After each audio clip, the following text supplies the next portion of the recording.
what? When is our YouTube channel apparently um has it's its anniversary or birthday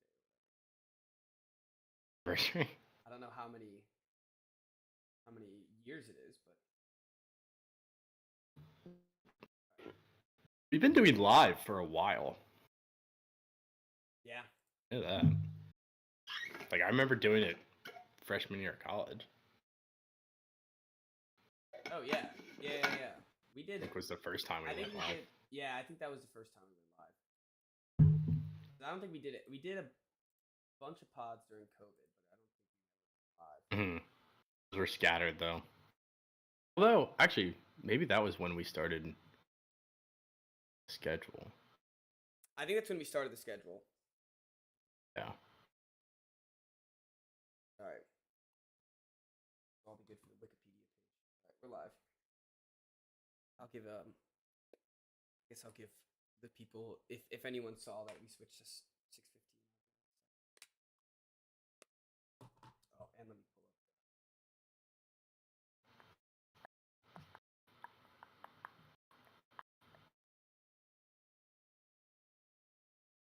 All right, so we have to cover. We just do the Elite Eight. Or go back. We didn't technically. Wait, did we do? I don't think we did this the second day of the Sweet 16. We had a Friday. Right, yeah. Okay, so that was that was Purdue, Gonzaga, and in Tennessee, NC State, Houston. Okay, well, yeah, I think we'll get to that stuff by talking about these. Okay, yeah. I mean, Right? I watched way more of the other games. Yeah. I'd be better to talk about it. All right, let's put out that we're live.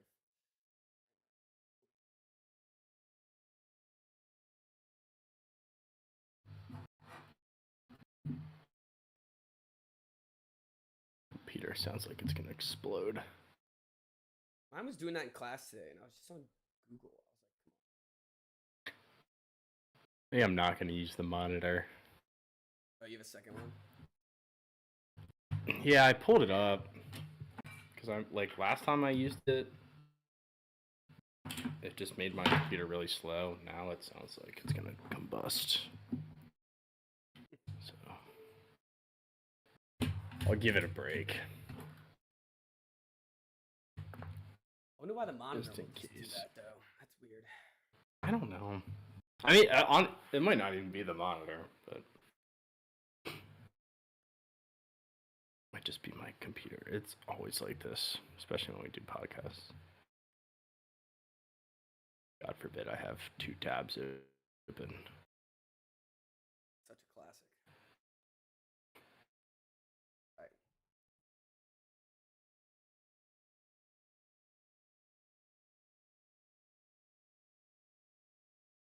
All right, so then we'll start with, I guess we'll start with UConn. That'll be a quick discussion again. Mm-hmm. Then go Clemson, Alabama.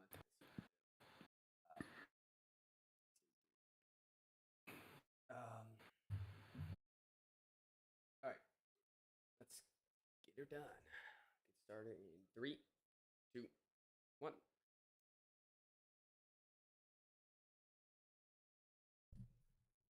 Hello and welcome to the Wise Guys Podcast. I am your host, Brady Fitzgerald, joined as always by my co-host, Chris Hagan. How you guys doing? Doing great, Chris. Hopefully everyone had a good Easter, if that's what you celebrate. How was yours, Chris? It was nice. Went home, saw the family for the weekend. Nothing too exciting, but yeah, it was nice. Nice.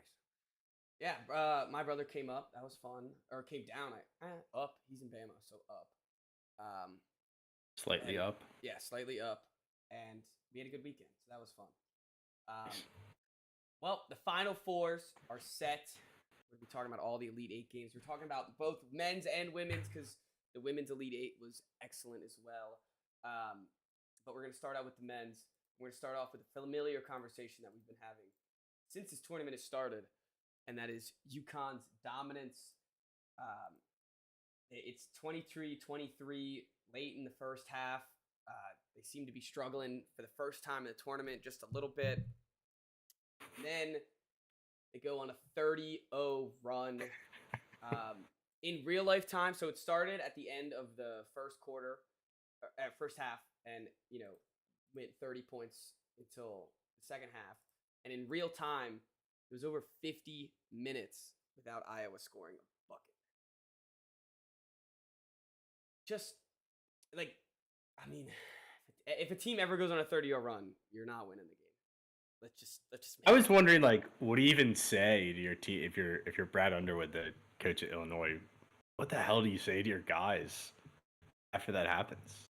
Like, because there were multiple timeouts during that run, where at first you're probably down. Like, what was it? It was 28-23 at halftime. It was still 30-23 maybe.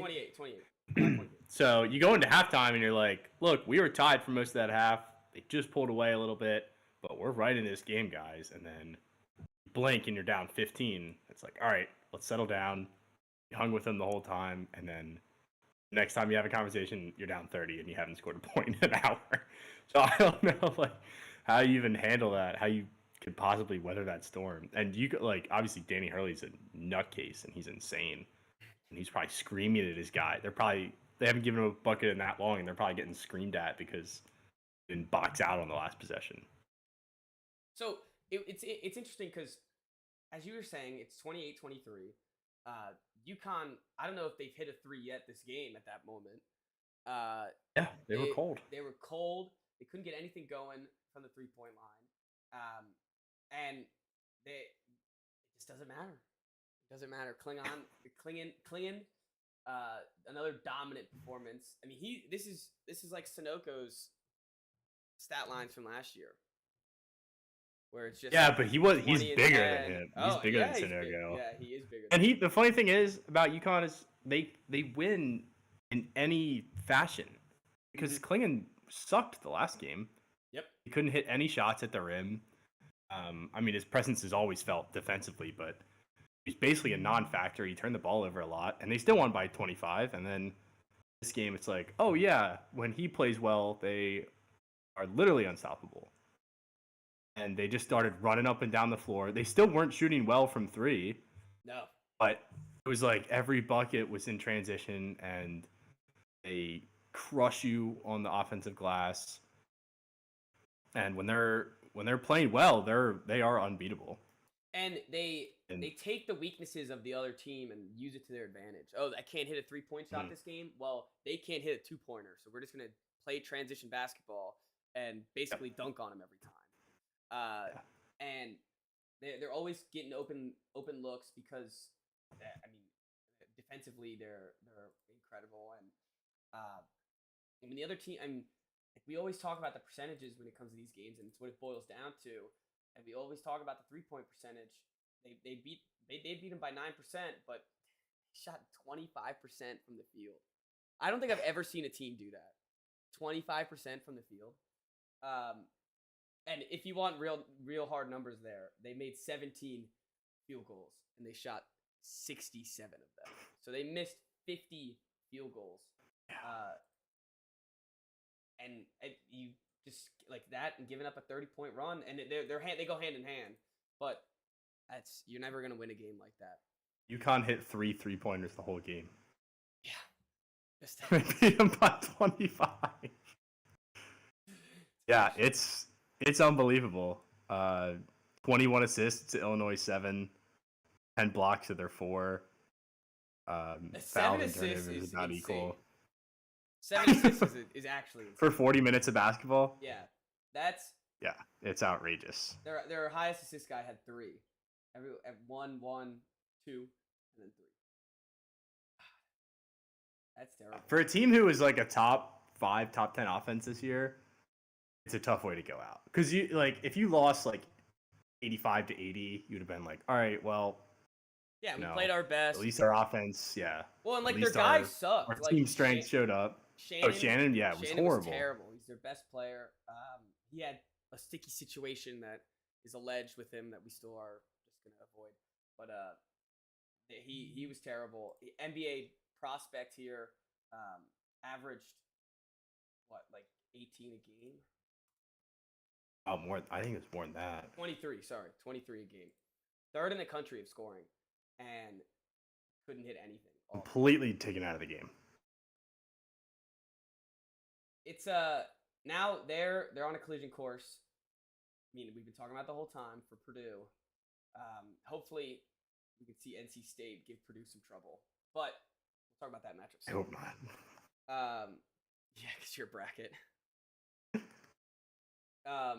But they're on a collision course. It's gonna be fun against them in Alabama because Alabama doesn't play any defense, and they can score a lot. So it'll be interesting to see if they can keep it close. As I mentioned last pod, Dan Hurley doesn't want him to play close. You know, he wants these games to be blowouts. And Bama is a team that can keep up with their scoring, but let's see if they can stop them once on defense. I think their only shot is they're gonna have to score like 100 on them. Mm-hmm. They're gonna have to shoot 50% from three, because they're not gonna score inside on Klingen. You can't win. You can't possibly win in the half court against this team with the way that they play defense. So they're just gonna have to shoot the lights out. And even if they play a perfect game, I feel like UConn could still play B- and beat them. Yeah. So you really are just like this Illinois game was a B-. Yep. And they still went on a 30-0 run. You have to avoid a big run like that. Obviously, 30-0 in any game is not winning that. No. But you have to avoid like a 10, 15-point run against them. To keep it close enough where if maybe they miss a couple free throws down the stretch, you bang in a couple tough threes, and you win this game like 195. I think that's their only shot. Yeah. They just have to be perfect. And they are one of the only teams who I could see it happening if everything goes right. Yeah, perfect storm scenario would be, honestly, if Bama did what they did against Clemson, and then UConn did what they did against Illinois without minus the 30-0 run, that is what they want. That's the key there. Just can't miss at the end. And UConn is cold from three. That's their only hope. Mm-hmm. It's their only hope. But that being said, they faced the Clemson Tigers. The Clemson run was fun for everyone else. I could not see them make the Final Four. I would have been devastated. And this was the matchup we were previewing last week, talking about Clemson, Bama, the football schools. Mm-hmm. And it came and it was a great game. Back and forth the whole time. It seemed like Bama again couldn't guard anyone on Clemson. They were all just feasting. Their bench was no help, besides the one guy, R.J. Godfrey, off the bench. And what kept them close in the first half was Mark Sears, Mini Brunson, as the NBA scouts call him. Mini Brunson.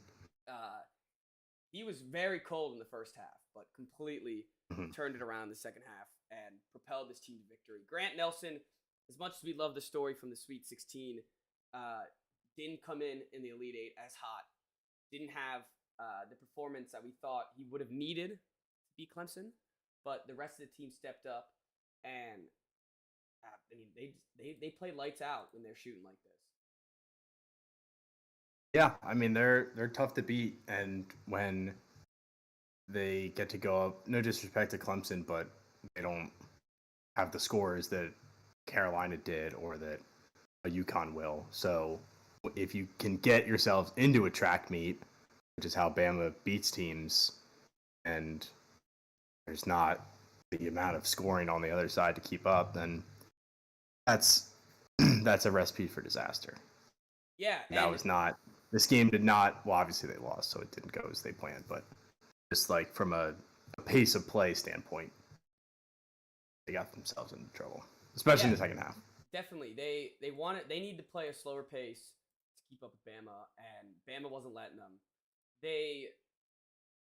This team, and same with Tennessee, it was just at the end. It's like they kept chucking up 3-pointers to try to catch up, and in that, especially Tennessee, we'll get to them, but they shot themselves out of the game by not taking easy layups or jumpers or just trying to find the open man.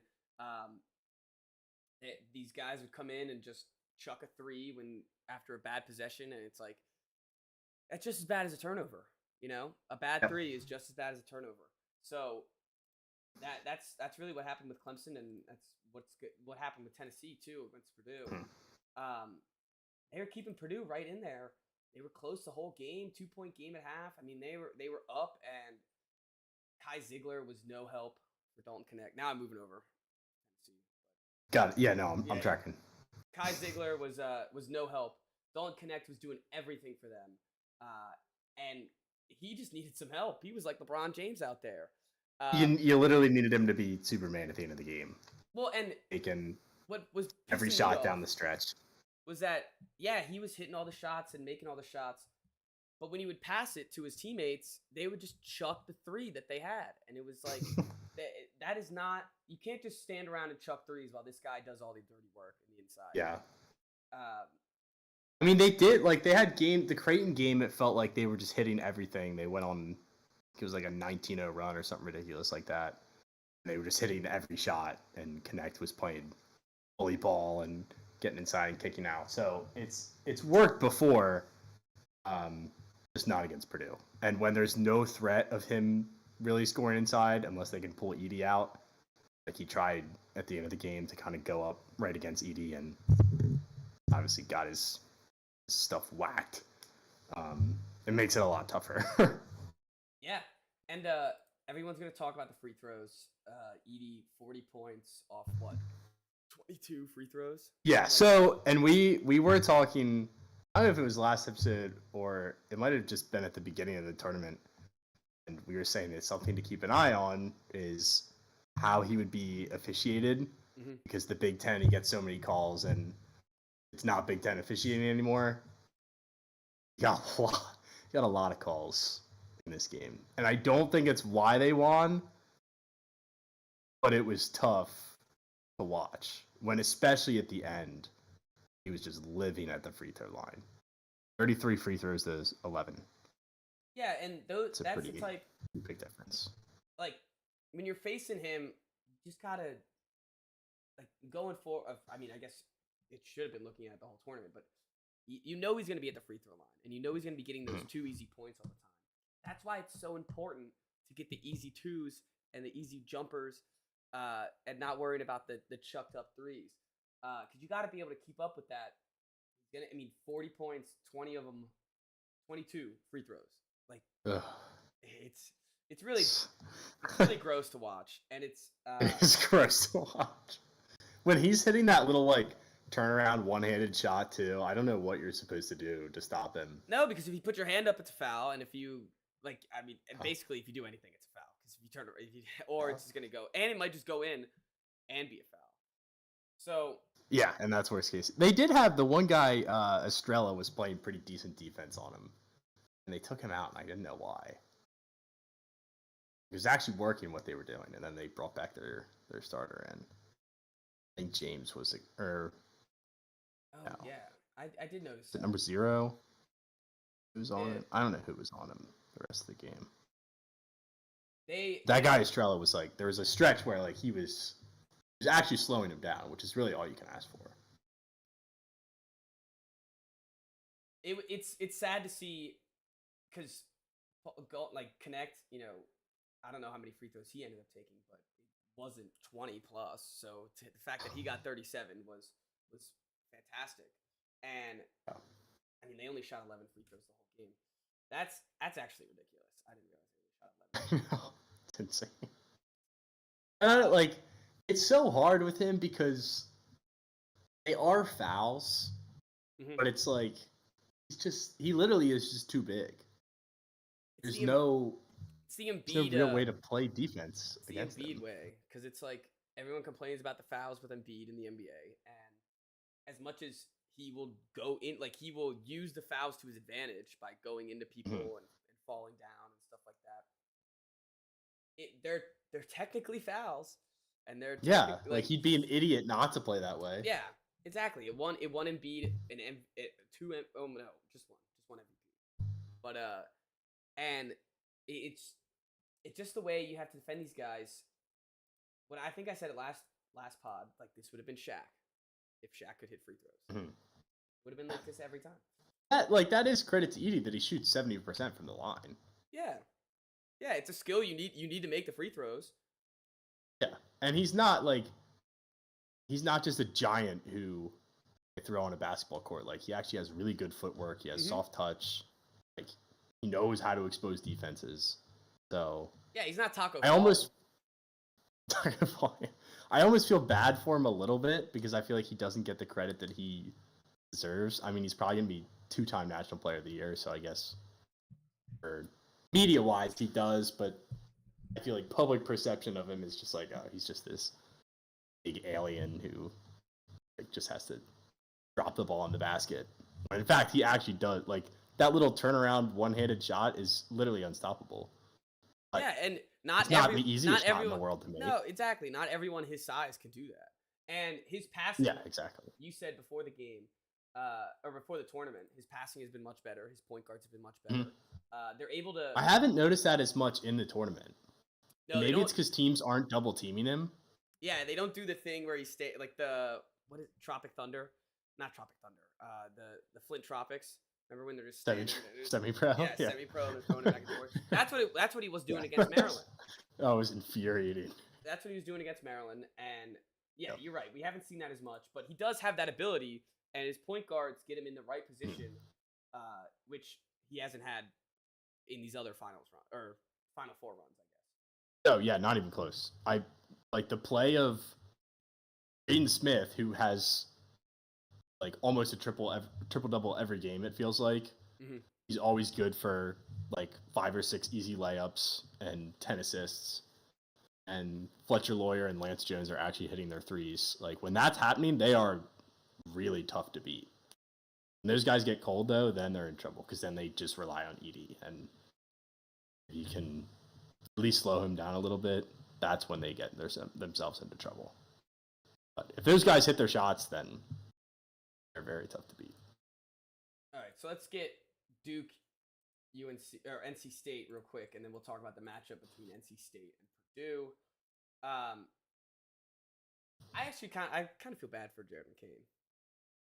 The TikTok for who? Jared McCain, the TikTok boy. Duke. I don't even know that. Oh, really? You haven't seen him online? No. He just makes Why do you feel bad for him? Because he makes a bunch of TikToks and everyone gets mad at him for making TikToks and painting. Like I all these guys who like Caleb Williams too. It's like just let him paint. Oh, he paints his nails too. Yeah, just like let him. Like come on. He's dropping 32 in a tournament game. Come on. The issue was that no one else on their team could get anything going. No, they looked really bad, and they didn't even look that good against Houston. Like they only scored 54 points in that game, but I just don't think that they were that good. And they played Vermont and JMU, who were 13 and 12 seeds, and then they played Houston, who already is like obviously they were 1 seed and they won 30 games, but their team Snead got injured in the first half. Right. Yeah. So they're already a team that's like struggles a little bit offensively for how good they are. And they kind of play these low-scoring, nasty games, which sets them up to be upset. And then their best scorer goes out 10 minutes into the game. Yeah. So, and they still only win by 3. And then you run into this juggernaut, apparently, of an NC State team. Shout out to Wyatt. Burns has the game of his life. Shout out to Wyatt. He was all about DJ Burns. We shut him down. Yeah. First day of the tournament. DJ Burns, great. I mean, that was the best he's played. Yeah, that was awesome. It's still he was not very good against Marquette. No, he wasn't fantastic against Marquette. Like he's been in these other games. And what I think is hilarious is that like he's not really good at defense though. So like Oh, he's horrible. yeah, he just like lets these guys. Which is score on what him. worries me about Edie's next gonna week. Feast. Yeah, Edie's gonna feast. He's gonna foul out within like 4 minutes of gameplay. That would be the worst if he fouls out. I know. Within, Well, that's what's gonna happen though. I don't see a way around it. No, because he can't play defense like at all. But he's amazing at offense. He has talk about the jumper and the 2-point jumper. Like he has that on lock. He has his footwork down. Did you see? He does have amazing footwork for his body type. He's getting NFL scouts are calling him to play offensive tackle because just because of how athletic he is. Well, yeah, because how big and what's his 275, 6'9". He does have, and he has amazing footwork.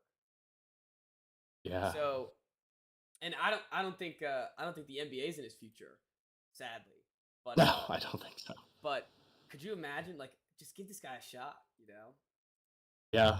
That would be awesome. Was he? I think he's like a grad senior, right? Yeah, he's old. He's 23. Yeah. Which I guess he can't just hop on the football team next year. No. Sadly, he can't play football. But if crazier things have happened. The Chiefs signed a rugby player this year, and there's been a bunch of guys from. That's true. Jared Bernhardt. Yeah. So I think it would be Pat Spencer, your boy. Pat Spencer. We should see. Get him a shot. Get him to training camp. Just get him in the training camp. That's all I want to see. I'd sign him. Yeah. Why not? Right? He could use a tackle. Pats could use a tackle for sure, and if DJ Burns can block anyone, that'd be great. DJ Horn also on this team was there. Mm-hmm. Those two dominated Duke in this game. Did you see DJ Burns' comments at the end of the game when they're shooting free throws? He's like, "Your season's over." He's talking to Duke guys. He's like, "Your season's over. See you guys at home." And everyone was giving him crap, like, "Oh, if he was, Mike says nice hat, by the way." Comments. Thank you. The game on now. Nice. He probably has it on the second screen if he's still watching. And just I don't even know. I lost my train of thought here. What was I talking about? DJ Burns talking to the Duke players, doing the. Oh yeah. It was like, "Oh, if this was a Duke guy, everyone would hate him. Like, this is so crap." It's like, yeah, because he's not supposed to be there. That's why everyone hates Duke guys regardless. Yeah, that's why it's awesome. He's because it's against Duke. Yeah, exactly. And I know that's like they're like, "Oh, if this was UNC or Duke, everyone would call this guy a villain." And it's like, yeah, that's the point. They're already villains. Yes. Yeah, you guys are already villains. And like everyone, like, no one has seen a team with 14 losses make it to the Final Four. So they are the worst team to ever go to the Final Four. Yeah, so just like, I don't know, let him talk his crap. These guys I bet these Duke guys were thinking they were going to cakewalk into the Final Four. And it's on the court. It's not anything after, like, he's not extending it to after the court. He did have some funny tweets afterwards, but let the guy have some fun here. Yeah, are we like, we're gonna try to tear this guy down after all the hype about him? Yeah, exactly. Going to the Final Four, like, what are we doing here? And it was just a Duke guy. But also, like, they are kids. That's right. Yeah, I know. This guy's 23 years old. Let them be kids. And he's talking to, like, come on. All right. So NC State against Purdue coming up for a trip at the national championship, which is crazy to think about. Yeah. God, is Edie gonna get like 80? I hope it's a good game. I can just see this game being horrible to watch. Yeah, I hope it's not I'm scared that's gonna be like DJ Burns gets 2 fouls early, and then he comes back in the third or in the second half and he gets his third. Then he's like, he's got to sit for almost half of the second half, and it's just Purdue's running away with it. they need everyone firing on all cylinders here. Mm-hmm. They need DJ if he needs to get 30 again, he needs to get 30 again or close to it. They need the other DJ to do what he did last time, and they need these other guys to step up. This would be a classic Purdue loss. Like make everyone think that you're actually going to the national championship this year and then lose to the 11th seed. I could see it happening. Oh, and then it would just be UConn wins the whole tournament by 20 plus points every game. Yeah, they play NC State. They beat them by 1,000. They walk off the court in the second half. 10 minutes to go. We're down. When is this game? It's Saturday. All right, so they're both Saturday at 6 and 8:30, right? Yeah. Yeah. I don't. Sadly, I don't see any way that like. All right. So what would have to go right for like what would Purdue have to mess up for NC State to win this? I think if they don't shoot well and if Edey, if he's not like as automatic from inside and from the free throw line, and they have a shot, because he's had games where he's off. Yeah. It's not an automatic bucket every time it gets inside. Like he does miss shots. Mm-hmm. So. Yeah, they need. It's a simple game. Like if they miss their shots, then that's true. They need to make. They need to somehow make the focal point. They need to somehow limit, like let everyone else beat you, and somehow limit Edey to the max capacity. And that's easier said than done. Sitting here. Yeah, I don't know if it's possible, but I think you're right. You just gotta let all those other guys shoot, all the point guards shoot. Mm-hmm. Try to get if you can get Edey to make those passes in and out and not double him. That's the goal here. Yes. Yeah. See, I wish the thing that sucks about March Madness is that I don't know all the players, so like I can't get into the nitty gritty. So it's just like.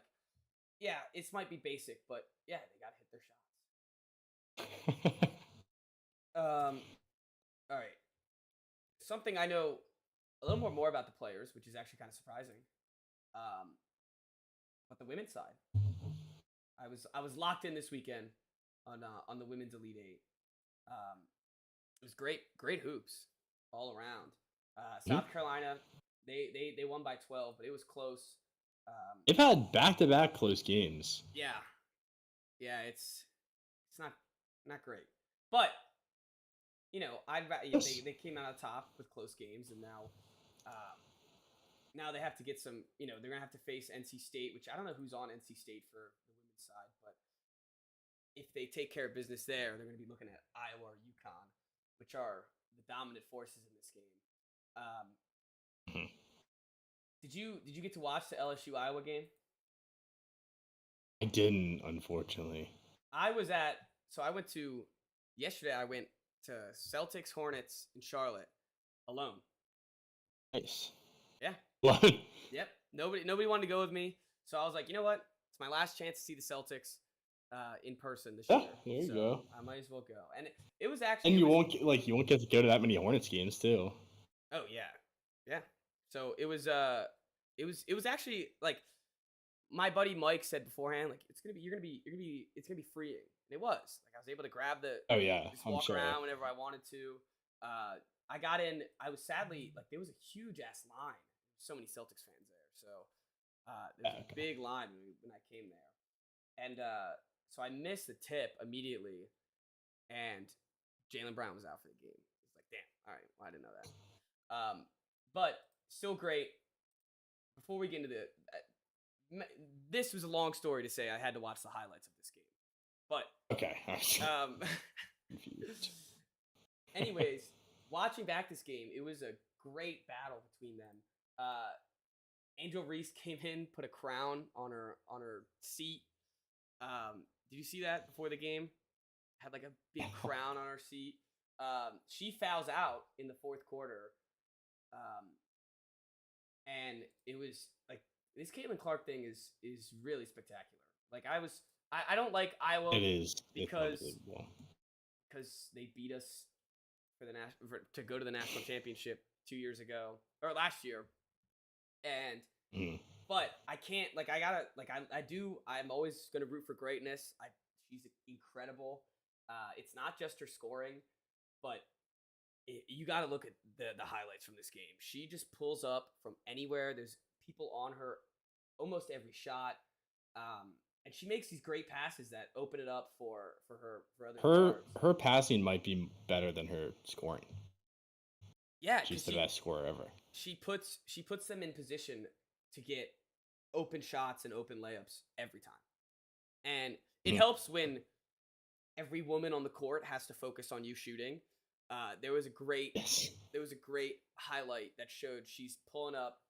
3 LSU players are on her, and 2 are like right by the baseline. One's right on her, and they're so focused on her about to shoot that her teammate just runs behind the other 2, and she just passes it to the teammate, and it's a wide open. It's really insane. Every time she does something, she tops it, and they're gonna be great for the WNBA. Have you seen the Angel Reese? Maybe my feed is just more filled with the women's basketball because of Carolina. But have you seen all the Angel Reese, her after the game was like saying all this stuff and all that stuff? I saw some headlines about it. There's 2 sides to this.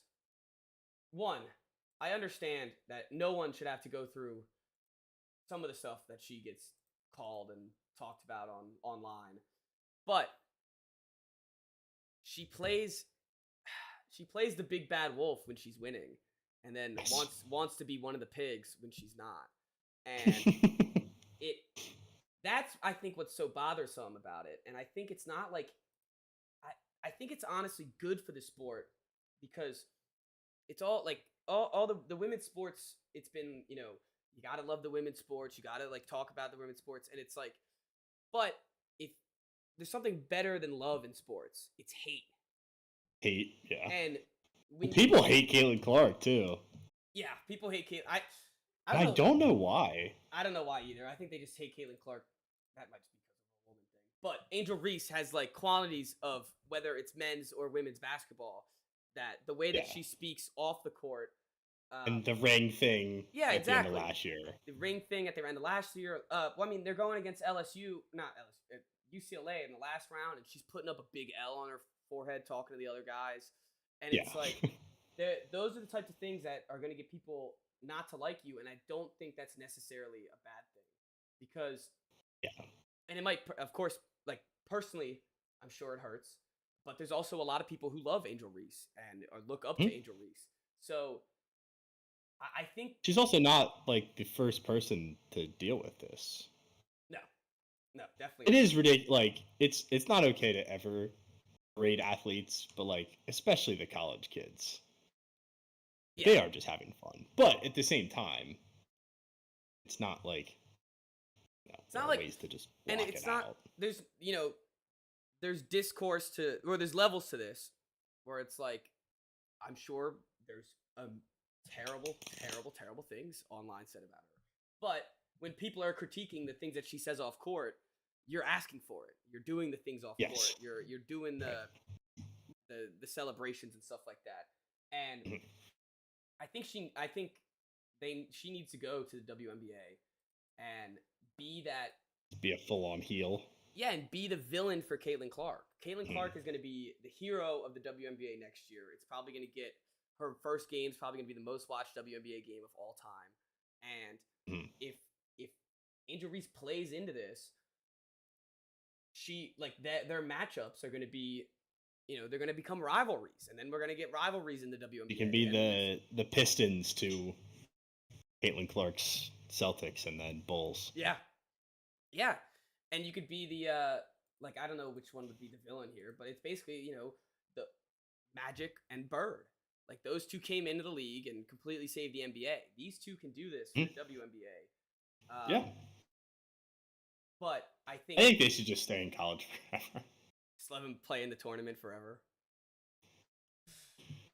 Well, hopefully, if she does, if Caitlin Clark does these amazing stuffs in women's hoops, we're gonna have just as much fun watching the WNBA. Yeah, there's just not as much like the people at Iowa and LSU care so much about their school, like regardless of the sport.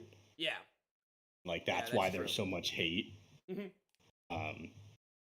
WNBA just doesn't have like passionate fans, I don't think. No, it doesn't. And I think that I guess what I'm trying to get at is they're the ones that need to create the passionate fans. Mm-hmm. And I think Caitlin Clark is the perfect ambassador to do it.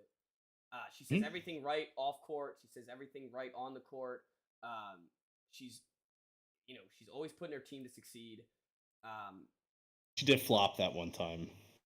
She does flop during the court storm. that I wasn't a fan of, but that's okay. But there won't be any court storming in the WNBA. There's nothing to worry about there. So yeah, should bring it back just to keep things interesting. Not a bad idea. But next year and like the following year, Paige Buckets will be in the WNBA. Eventually, Juju Watkins, and some of these girls from South Carolina are already going to go. So hopefully these big names translate into WNBA and we get some sort of discourse where it's like, I'm sure there are some right now, but there's probably not national ones. Like there's probably there needs to be like a WNBA podcast and like a WNBA, broadcast for this and all this stuff. Considering that most of the time the WNBA finals are going on and nobody knows about it, if Caitlin Clark was in it, people would know what those games are. I remember when the Mystics were in it. I do remember when the Mystics were in it, but that's I was aware. Only because it was local. Are they? I don't want them to get Caitlin Clark. No, it's gonna be the Fever. Indiana Fever? Is that Indiana? Yeah. Oh, Aaliyah Boston's team. So that's a huge missed opportunity. Have the biggest player ever coming out of college, and she goes to Indiana. Hey, Indiana. Clearly, they don't have Adams. Yeah, but it's not a market. Yeah, no, they don't have Adam Silver's. I guess. I don't know if they do lottery balls or not. So that might be it. Why? That's a shame. But yeah, Indiana will like that, I guess. To go to the Huskies and the Trojans, that was also a great game. UConn almost blew it at the end.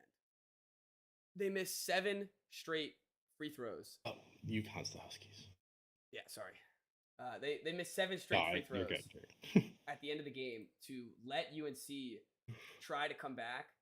And at the end of the game, it was like probably 2 minutes left. It ended up being like 15 because of all the missed free throws. And then sadly, UNC, I guess sadly for the USC fans, they couldn't do anything about it. It was just like, it was a slow death that was almost painful to watch for USC fans. But Paige Buckets, Aaliyah Edwards, they were fantastic the whole game. They didn't get much from their supporting cast, but they really put the team on their back. It's good to see they lost 5 starters, or not starters, but 5 players on their team this season. UConn did? Yeah. So they have a small bench. They don't have a ton of players left, and they were really relishing in that Final Four win. So that was great to see. Good for them. They haven't been like as dominant recently. No, this was their worst. They used to be their worst start to a season, I think, in like 13 years. Yeah, like I can't remember them ever being a 3 seed in the tournament. No, they're always one of the ones. So that'll be exciting to see Paige Buckets and Caitlin Clark, who, it's funny, right after Iowa ended, it's all the Caitlin Clark stuff. She's the best player in the world. And then UConn's going on, and I just see some tweets trickling in like, oh, Paige Buckets way better than Caitlin Clark. Let's not even get to start. So, like, let's get that brewing too, So yeah. I hope, of course, South Carolina sees one of these 2 teams in the finals. Sadly, I don't know any women on NC State, but for 2 dudes talking on a podcast, I think I did pretty well for the NCAA tournament. Yeah, you carried that one. I haven't been locked in as much, but I'll watch the Final Four for sure. At least I don't know if South Carolina's been playing close games, so the NC State game it's on might Friday? be close. Yeah, so they do it a day before.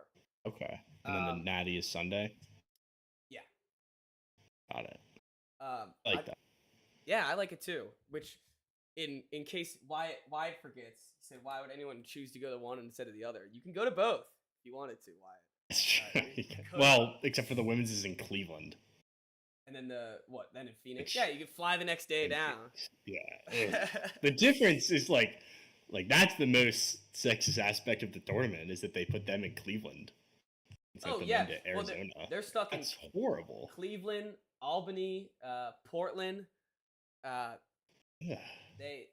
I guess they get the first 2 games at home. So yeah, nice. I do like that aspect of it. That would be fun in the men's. That'd be fun. But then you wouldn't have as many upsets. Yeah, I was gonna say that would cause for not as many upsets. Yeah. But yeah, should be great Final Four, and I guess we'll talk about the championship on Tuesday. I guess we'll talk about both. But that Iowa UConn game is gonna be great. Oh, go. Harper just homered dead center. Nice. Hey. So all right. That was a good like little lull in the wasn't mid sentence like it was. No, that was good. And now we're moving. It was a disaster. We're moving on anyways, so that's good. That was perfect timing. I don't know. I mean, do you want to just go straight to the top 5? There hasn't been much NFL news going on. I got an April Fool's message that the Commanders were trading up to number 1. My dad texted fool me though because it's like I'm probably not going to find out from you at 11:30 on TikTok. My dad texted me midway through the day, and he's like, "Did the Pats really get Justin Jefferson?" I was like, "Man." He was like, I was like, "Where'd you see it?" He's like, "Barstool Instagram." And he then two texts later, it was posted yesterday with a period, and I was like, "Damn." Funny. What's your concern level with your team taking JJ McCarthy? Because mine's raising by the day. I haven't been thinking about it. I'm at like 10% right now. I've been trying to stay away too, so I haven't been reading any of the draft stuff. So if you want to talk about draft stuff, you gotta inform me because I've been out. I'm not like I can't do this. It's too long. Can't follow the draft this closely for this long. No, I was doing it for like 2 weeks, and I was like, this is ridiculous. We do a second mock draft. I'll do my research again, and then like the day before, and then I'll figure out who we're taking. But I can't even listen to the radio. No, it's like, oh, what are we gonna talk about? We're gonna take calls on who you would take at number 2. I don't want to hear any of it. And I the more I hear about every quarterback, the less I want every single one of them. I don't want any of them. I'm down for Rattler in the 3rd round. Let's just trade down and do it. So I've been following much news either because it's all just he said, she said. Yeah, it's smokescreen season. Oh yeah. Like definitely. Nothing you even hear is real. No, I can't. No, you can't tell. Nor can you tell what's real and what's not. Yeah. And it's really annoying. But I guess like I'm not where I'm standing now. How many days before the draft? 25? No, 23 days before the draft. So long. I know. And there's too many other sports going on right now too. I know. Like we're in the middle of March Madness. Baseball just started. Hockey and basketball in the playoff push. Like, can we not do the draft till June, July, like after the finals, maybe? No, I think the issue is the draft needs to be like 3 weeks right after the Super Bowl. Yeah. No, that would be better. And I wonder if teams with less time would just pick better players. Like, I feel like all this time in between. I don't think Baker Mayfield goes number 1 that year. No, it's probably Lamar. It's like, let's not overthink this. Let's just take the best guy. Aaron Rodgers never falls to the Packers. Yeah, there's probably that would be great.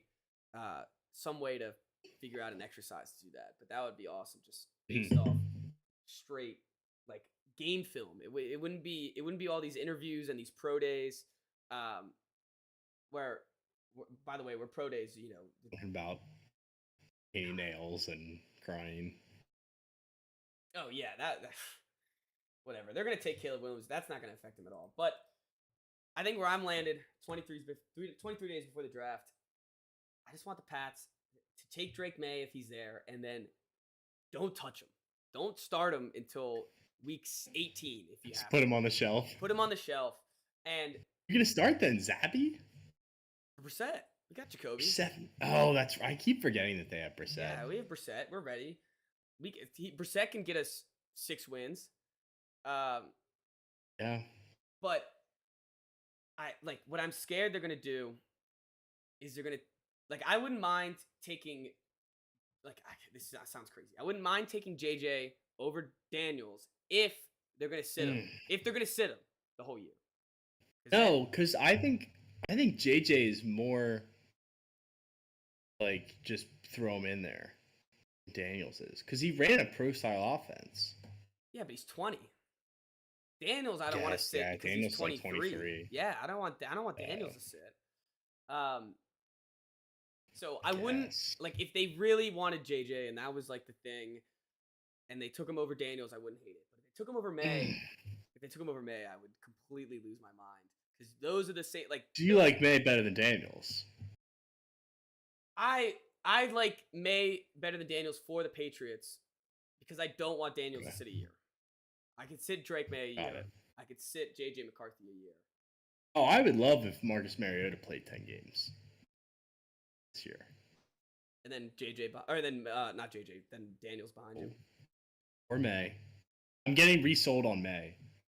The best passer rating of any of the top prospects against Power 5 teams. I keep seeing that May is this year's Josh Allen and his accuracy could be fixed. That's what one of my coworkers told me. It was like, he's Josh Allen, but he's more accurate. I'm like, how could you possibly know that? And I watched a lot of Drake May in college. I was like, dude. And what scares me about know anything. I think what scares me about Daniels is he's May has worked with nothing.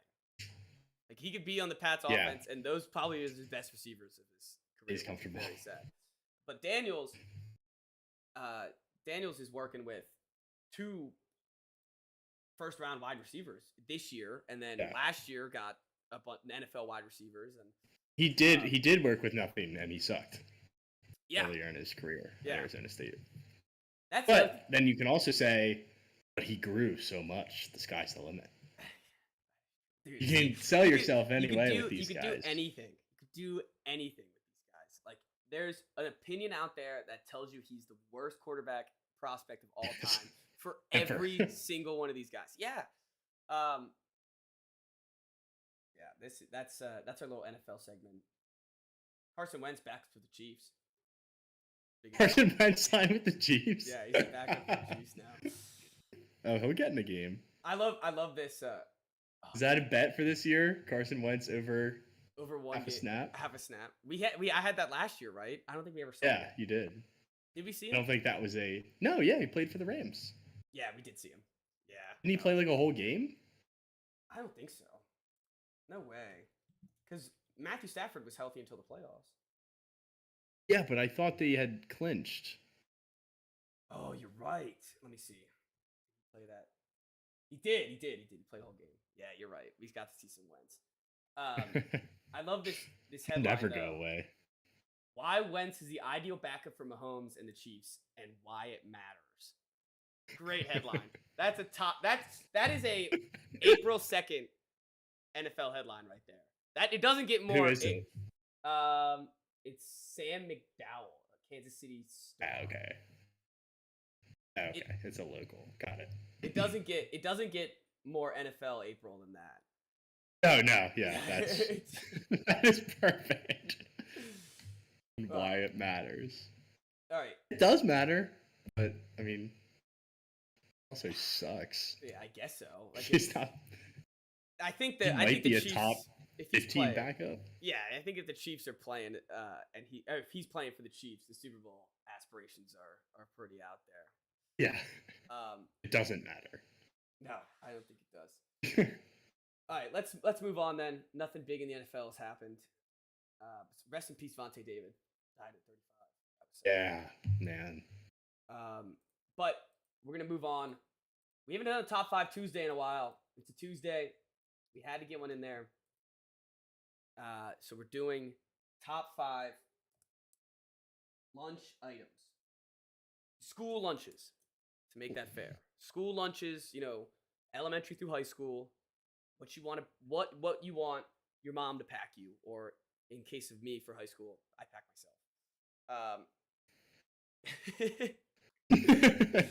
Or I also have I have a couple of mine that are school lunch items. You know what I'm saying? Like they're sold at the cafeteria. Oh, okay. All right. Well, I'm gonna throw an honorable mention on there. But... All right. You go with number 1. You want me to take it? Yeah, go ahead. My number 1 is something little dessert, not a heavy dessert though, and that's fruit roll up or fruit by the foot. Oh, that's a great pick. That's an all timer. It's such a small little thing. You just throw it in there, and then you unroll it. And you got a whole foot. Oh yeah, and it's like 3 feet of fruit. And you can chew it like an animal. You just like throw it in and just like slurp it up however you want. Or I remember Kevin used to roll it up into a ball. Ball it up. That's a little chaotic. I'm not a fan of the ball up. Yeah, no, I didn't like that. But, I like to slowly eat it as I unpeel it. I think that's the way to do it, right? That's definitely the way to do it. And I'm glad you put both in there because they're both very comparable. Fruit by the foot. Yeah, I don't think it's fair to differentiate. No. But the fruit roll up, you can get the tattoo on your tongue.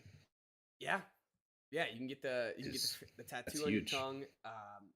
They were great. It was basically like a melted fruit snack pack, just like melted and then flattened out. Yep, like a piece of paper. Yeah, and it literally came on. Literally came on a piece of paper. So that's a good point. I like that pick a lot. I'm going with something a little more nutritious, something you could have as the meal if you wanted to, and it was something. It made the PB&Js just a little bit better, and it's the Uncrustables. Yeah, that's a great pick. Uncrustables, that's a good pick. It eventually got to where you needed 2 Uncrustables to make up for 1 sandwich. Yeah. But even today, if I had Uncrustables in my freezer or fridge, I'd be snacking on them all day long. Do you like them better than just like a homemade PB&J? I mean, definitely not. I guess I wouldn't say better, but like I'm trying to think of a little surprise. Like I was like if my mom didn't get Uncrustables a ton, so it's like if I had Uncrustables in my lunch, I was like, oh man, like this is like a real treat that I got some Uncrustables. And they used to have. Do you remember this? They had grilled cheese Uncrustables. You had in your freezer, and then you had to like microwave it. I don't remember that. I'm looking this up right now. Maybe I'm tripping, but I feel like that's a market space that could be explored. Yeah, here they are. Microwavable cheese sandwiches. It was insane. I don't know if they went away with them or what, but those were the best by far. And I don't know. Maybe it's not the same as a normal PB&J. It doesn't have the love involved with it, but it was always a solid. Like you couldn't go wrong when you opened up one of those. Yeah. Well, I don't know. I don't know if they taste better, and I know that they're worse for you, but there's just something about it, like eating a packet, being like, "Oh, this is Uncrustable," and it doesn't have the crust. No, and like the crust is like it's like they crinkle it, so it's like they have like the crinkle edge, like a pie almost. Yeah, exactly, and it was like that was almost sometimes the best part. Say again. That's like an empanada. Yeah, kind of like an empanada. I love Uncrustables. I'll eat them to this day. But if that was in my lunch, great surprise. So I'm going with number 1. Yeah, that's a good pick. It was tough to come up with like a number 1 overall. Definitely. And I still like looking at my list. I can't decide what I even want to be for what I want my order to be. But I'm just gonna go with what I had to begin with. I'm gonna go with the best drink that you could possibly bring in your lunch, and that's a Capri Sun. Stole it. Stole my number 2. This is, I mean, it doesn't. That's another one where it's like they're just so refreshing, and coming in the bag, the juice bag, the pouch, yeah, or the pouch. And like they had so many flavors you could get. So many of them were good. I mean, you had to respect the pouch. Remember those commercials? Respect the pouch. That's had to respect the pouch. Respect the pouch. This was my number 2, so phenomenal pick here. They were another one where it's like, I'm trying to think about like if I'm sitting at the lunch table and I see someone else open it up. Yeah. I like how jealous I get. Yeah, so here's just like my water. Yeah, exactly. Like you just have a water bottle and it's like some kid over there sucking on a Capri Sun, and it's like you're just immediately jealous. Yep. And honestly, like if you're seeing someone open up a Capri Sun pouch, you're probably going home going, "Mom, we need to get some Capri Suns." Another one, timeless classic. I mean, you could be an adult enjoying a Capri Sun. Who doesn't? Yeah. Who doesn't? Like this is actually making me want Capri Suns now. I might have to go buy a pack after this. I don't know. I haven't like seen them at a grocery store though. Really? At least the ones that I go to. Maybe you're just not looking hard enough. I was gonna say maybe you're just not looking hard enough. Yeah. This. I mean, put rum in your Capri Sun. Life hack. Ugh. Let's not ruin something that's already great. That's a good point. You ever freeze the Capri Sun? Don't think so. What would you do with it? Nah, you just like eat it like it's like a little, like a popsicle. Yeah, kind of like a popsicle. I don't know. I didn't do it often, but I see it right here. Frozen Capri Sun looks pretty good. Again, like not mess with something that's perfect. All right. No rum, no freezer. I just want one. Just a base Capri Sun. I mean, love it. Absolutely love the pick. All right, I gotta move this stuff down. Do you remember the cheese sticks at the cafeterias? I feel like one day they would just give you the bread filled with cheese and then like the mozzarella. Oh yeah. Those things were phenomenal. Those were good. And I never bought lunch really. Your next pick? That is my next pick, yeah. Okay. But if I saw someone eating, it's like stuffed crusts, but on pizza. Yeah, it's just the crust stuffed with cheese. Basically, just like a big mozzarella stick. Yeah, you dip it in marinara. Those were good.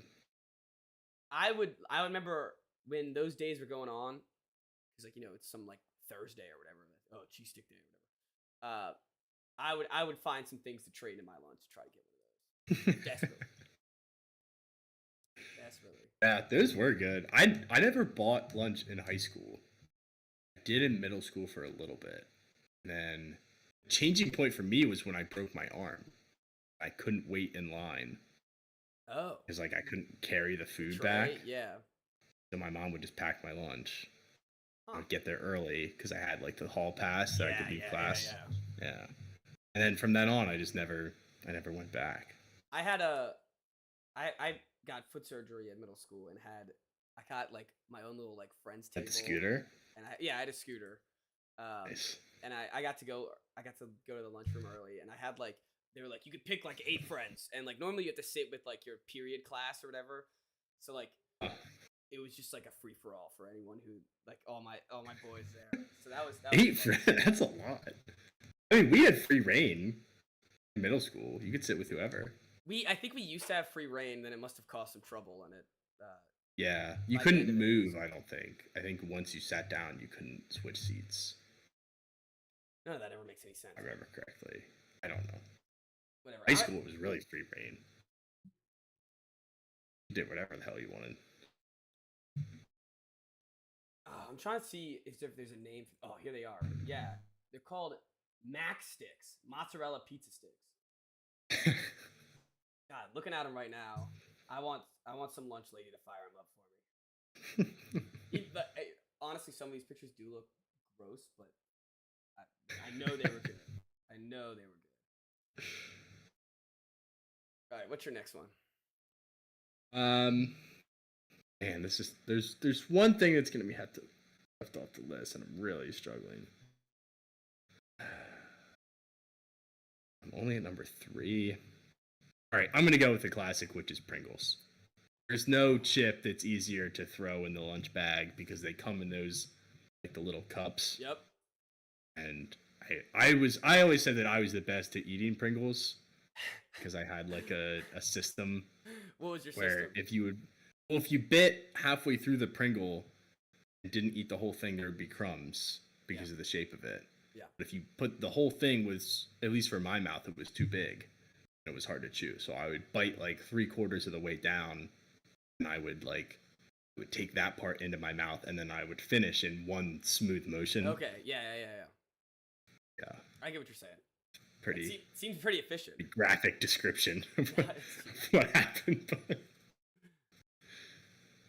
I like. Yeah, Pringles are the flavors. Even the original Pringles are like they're just as good as all the flavors. Yeah, you can't go wrong. Yeah, Pringles are the best. They're as you said, very easy to pack in the lunches. You have the little variety packs that come with like I remember it was like the sour cream and onion, the cheddar, and then the original. Mm-hmm. Oh, the cheddar ones are so good. It's so vinegar. Yeah, so good. Yeah. All these food ones always just make me hungry for all these foods. But perfect lunch chip. It didn't get like even with the cheese ones, you never felt like there was a bunch of residue on your fingers afterwards. Oh yeah, no, never. There was sometimes some salt. Doritos or Cheetos. Yeah, no, it's not like that. So, yeah, perfect chip there for school lunches. Great pick. Thank you. All right. So I'm at 3 now. Yes. All right. Well, I'm gonna raise your Pringles with some Cheez-Its. Okay. Definitely can't go wrong with Cheez-Its. Can't go wrong with Cheez-Its. They also came in. It wasn't as suited for lunch boxes almost. They were just mini bags, but a classic chip to have with you for school lunches. Wait, chips or crackers? Crackers, right? They're kind of just their own thing. Yeah. They're just Cheez-Its. Their own thing. Yeah, they're Cheez-Its. They're Its. Yeah, they're Its. Not Nips. No. Not support cheese Nips. Yeah, that was a scandal in high school. Our buddy Nick Merton had a. All right, they cheese say Nips it's a small every day. snack cracker. Okay. A baked small snack cracker. Baked cracker. Yeah, okay. Because Goldfish are baked crackers, right? Yeah, they would fall. I guess they'd fall into the same category. Yeah. There's some about the original. Like I don't even need a flavor. Just give me the original salty Cheez-It. Oh yeah. And I'm all in. They have. I even like the extra baked. The ones that are a little burnt. Those ones are good. I will say the Cheez-It or Grooves. Grooves are really good. The Grooves are good. They have that now snapped where it's like they're more chippy. Those are fine too. Yeah, those are good too. They know what they're doing. Yeah, really, they really do. And just the classic Cheez-Its. And those are the type of snacks. Same with the Pringles, where it's like I could eat a million of these. Like they're lucky they only have so many in a pack. Because I could rip through 5 of these packs. You're always left wanting more. Yep. And I think that's the perfect the perfect way to go. Because especially at school lunches, you get home and you'd be like, I gotta replay the classics. Grab another bag of Cheez-Its, grab another Pringle. Yeah, that's my third pick. Yeah, I definitely can't get wrong there. All right, I'm gonna make my first nutritious pick of the day. Something that's actually healthy, and that's clementines. Another thing that's like, just toss a clementine in there, and it completes the whole lunch. That's the best fruit to bring. It wasn't like bringing a whole apple sometimes could be a little bulky for the lunchbox. Yeah, and it takes a while to eat. Yeah, and it could weigh down the lunchbox. You gotta lug it around all day. 2 clementines, all you need. Mm-hmm.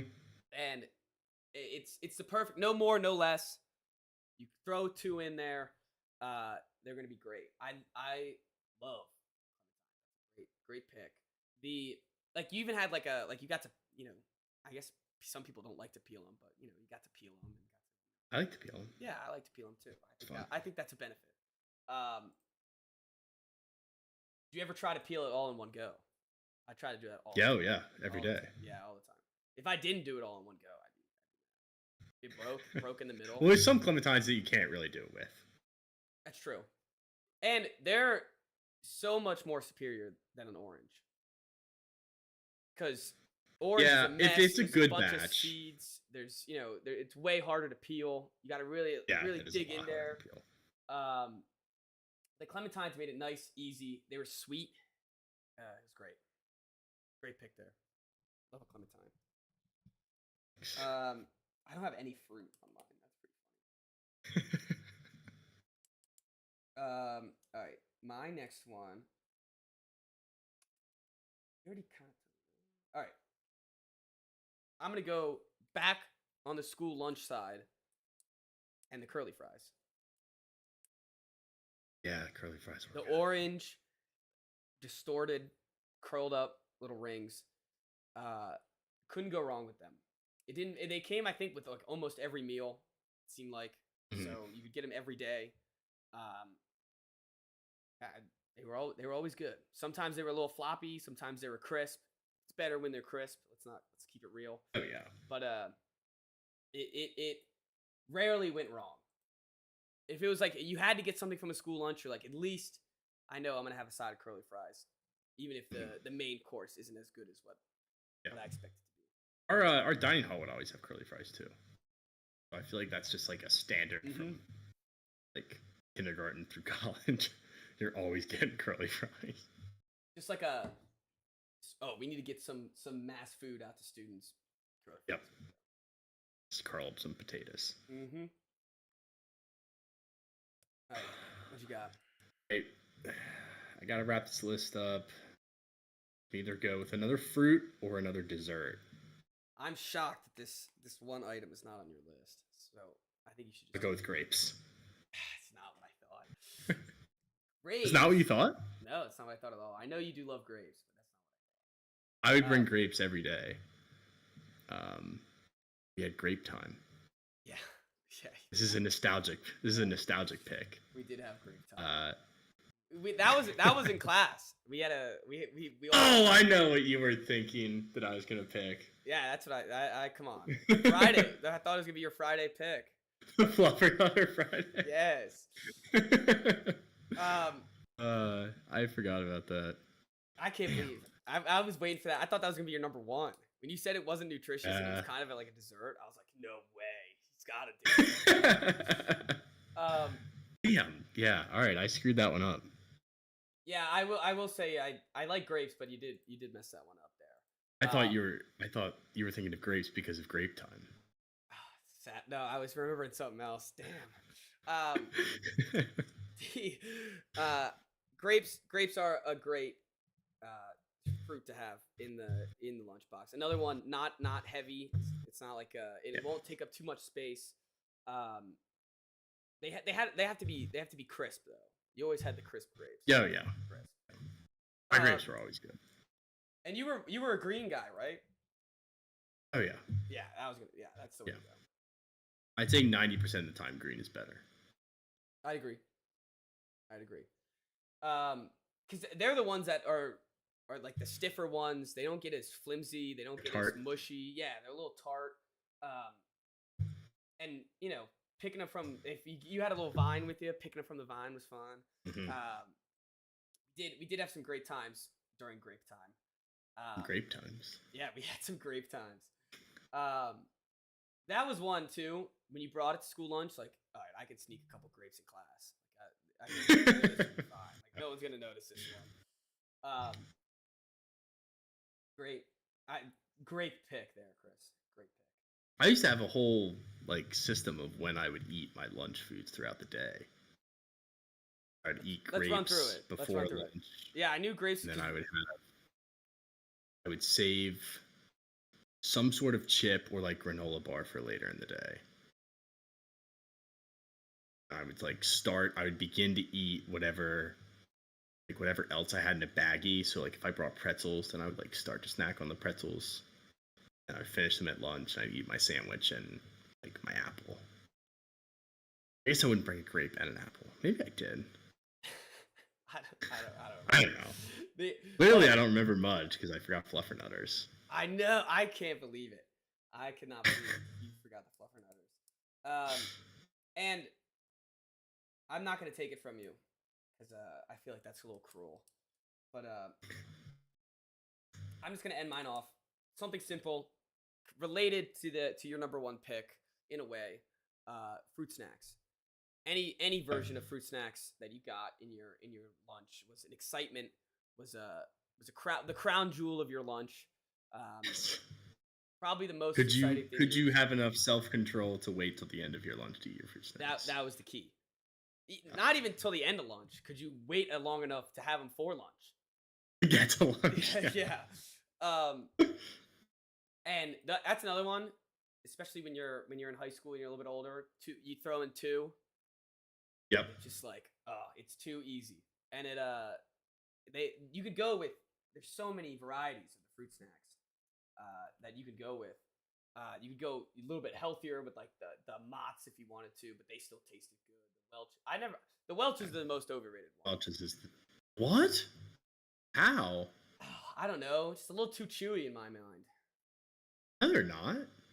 Yeah, they're like letting them sit out for too long. No, they're like the stiff ones, right? And the grapes were terrible in that. Nobody wanted the grapes. What? The Welch's fruit snacks are not chewy. Maybe I need some Welch's again. But are they? No, Welch's are the best. Mott's were chewy. Oh, am I getting them mixed up? You're right. The Mott's were the ones that would... Yeah, no, I'm getting them mixed up. I'm getting them... They would get like stuck to your teeth. Yeah, they would get the ones stuck to your teeth. Yeah, you're right. Welch's are fantastic. Yeah, the Mott's the berry ones that has like the black and red. The black ones are terrible though. They're not? Nah, nobody wanted the black ones. What are you talking about? Let me rephrase that. The black fruit snack. Nobody wanted the black fruit snack. Oh man, this is bringing me back. I really want these now. Who does the SpongeBob? I would eat like a whole bag of these. Oh, the Scooby Doo ones. That's what. Scooby Doo. The Scooby Doo ones are great. Scooby Snacks. Scooby Snacks look great. What brand is that? Is that its own brand? I think it's Betty Crocker. I'm looking at it right now. The Scooby Doo fruit flavored snacks. You can get like the Pixar ones, the SpongeBob ones, even the organic ones were good. You never complained about it. I always get a bag of fruit snacks at the cafeteria, right? Oh yeah, like you could go up and buy one. Yeah. Like big bag. Yeah. Yeah. Oh, dude, Black Forest. That's something that we've had in my office before. Those ones are unbelievable. I don't think I've ever. They're so good. Oh, I didn't see them, or maybe they were. They're like gummy bears, I think. I've seen them. No, they have a fruit one. Yeah, so good. Great option right there. But you just can't Gushers, go wrong. do Gushers count as fruit snacks? Oh, that might be a missed Fruit opportunity. roll-ups. This list is ridiculous. Cheers. Gushers might be a better pick. Gushers have made me way more excited. Cause I never got Gushers. I didn't get Gushers. No, I didn't get Gushers either. It's like elementary school. Yeah. Gushers might have been the better pick there, but that's okay. No, I think fruit snacks as a whole is Thank you. way to go. All right. Honorable mentions. What do you got? Zebra cakes and cosmic brownies. Just throw in Twinkies at that point. I couldn't. Twinkies aren't that good though. What are Swiss rolls? I think some of the other Little Debbie stuff. Anything. Swiss rolls were really good. You know what's funny? I've recently. What's the devil one? Devil dogs. Devil dogs. Devil dogs are fire. Devil dogs were so good. I remember those at some point. My mom bought, or like maybe my good. grandma bought it. It was like a major pack of devil dogs, and like for like a week straight in high school, I'd be like, "Oh, it's time for the devil dog." It was so, and it was like the chocolate covered one too, so good. Oh yeah. And then you're right. Twinkies though. Twinkies is overrated. It was good to have in your lunch. You're like I was like, I get a Twinkie. It's something. Yeah, but it was nothing that like you were dying over, right? No. I had. Do you remember the drink that they sold, Fruit Wave? It was only in middle school for us. We didn't have it in high school. They still have the Switch, which was like like just carbonated juice, I guess. But in middle school, we had Fruit Waves. Dude, no, they would come in a can. Yeah, and those things were fire. They look fantastic. Fruit Wave H2O. I remember like wanting my mom to buy them. She's like, I'm not buying these things. No, they even. I don't know what happened to I don't know why they don't sell. I don't think they're. Yeah, I don't think they're going on anymore. Oh, they got discontinued. Oh. What a shame. I never had these. This is the first I've heard of them. They were awesome. They look fantastic. 12-year-old when you could buy that instead of milk.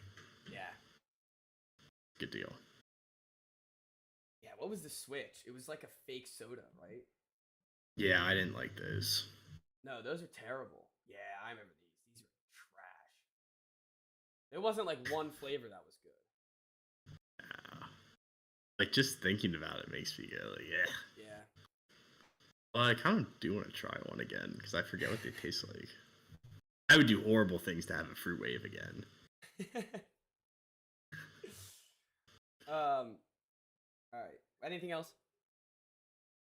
Goldfish. Yeah. Is a classic. Yep. And yeah, I choose it's on my list. You took that, obviously. Sweet. I had Lunchables. Very rare for me, but always exciting to get. Yeah. Lunchables are great. I had peanut butter Nutella to combat your fluffernutter.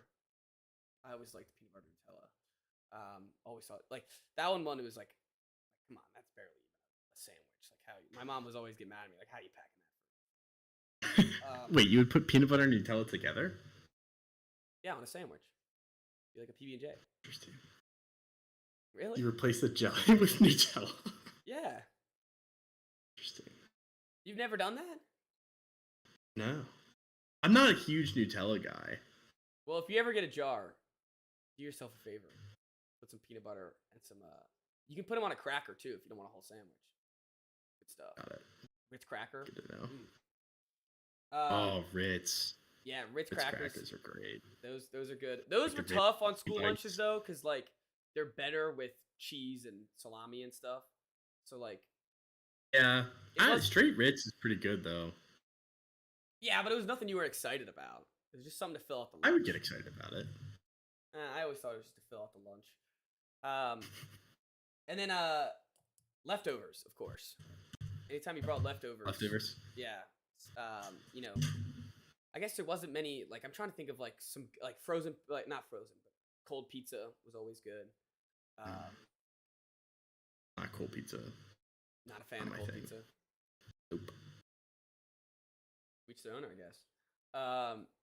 But you know, especially if you had a chance to get a microwave in your hands, great to bring some leftovers. Did you ever get that chance? Yeah, I think in high school a couple times. I asked the teacher to use it. You brought fried chicken in one time. Me? Yeah, I brought fried chicken in. Yeah, that's cold too. Cold fried chicken. I'd eat that. Yeah, that was fine. That was good. I just prefer warm. Yeah, of course. But you know, this is school lunches we're talking about. You got to carry it around for 8 hours. Yeah. All right. Well, that was a lengthy discussion about school lunches. Hopefully, that was- hopefully everyone enjoyed and knows what we're talking about with all these picks. We'll post I'm them really on upset about my list. Fluffer Nutter, man. It should have been number 1. I slide it in there. No, you can't. I'll fact check it. We'll post both of our lists on our Instagram, which is at the Wise Guys Pod. If you're not following, if you're watching on YouTube, it's right here. It's right under Chris's face. And we will have a poll on our story tomorrow. Embrace debate. Go in the comments. What did we get wrong? What did we get right? Get it all out there. Definitely missed some stuff. Yeah, definitely. And Love to especially know. guys who bought way more school lunches than we did, I'm sure That's have true, some yeah. opinions.